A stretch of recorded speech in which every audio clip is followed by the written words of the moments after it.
And I can tell you, just from my hands not being gloved right now, it's definitely cold. The last pot bust I was invited out onto ended up not actually being illegal at all. Everything was fine there, and that does happen sometimes. This time today, not so much. Not only is there a supersized stop sign above my shoulders, there's also one still southbound on the other side of the street. Danielle, if you can't tell, it's incredibly windy out here, but we do know now from firefighters that it burned a little under 8 acres. Slapping one of these in the back of a convicted DUI driver's car lets all the other drivers on the road know about their previous driving history.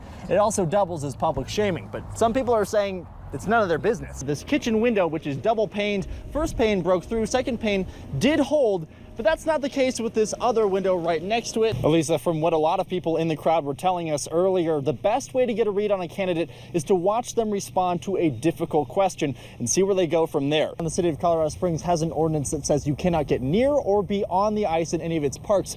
And so either people aren't seeing this sign that says keep off the ice, or they're ignoring it. You can still see the path of destruction from when that car left the road. We start first with this street sign they knocked completely out of the way. Deputies continued that chase for a while, but then they had to stop because it got too dangerous. If you've seen Lowell or his truck, you need to give police a call. People come by, leave things like balloons, signs, flags, and flowers at this growing memorial on this sheriff's cruiser. It's all in an effort to express how heartbroken everyone is tonight. Building a water storage bucket. The Lincoln Logs on steroids. Pulling water out of reservoirs. Some of these guys are used to fighting structure fires in town, but the majority of them have never fought a wildfire before. To get a sense of what it takes, I hopped in too after a quick outfit change. Turns out, oh geez, it's a lot of heavy lifting, and it only gets worse as the day goes on. How's that feel in the back?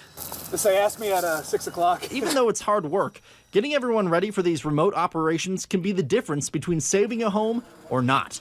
Sometimes all it takes is one more firefighter.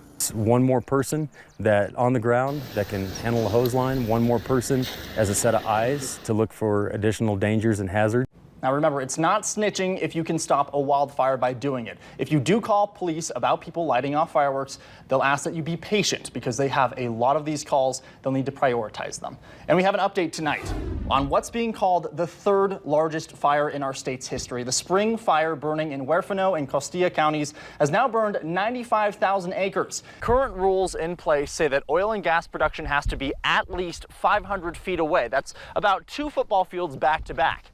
This new proposition would push that requirement to 2,500 feet, which is a little more than 8 football fields laid end to end. Kids were forced to stay home for 2 days out of the week because of serious threats against their safety. They were finally able to come back to school today, but the threats still keep coming.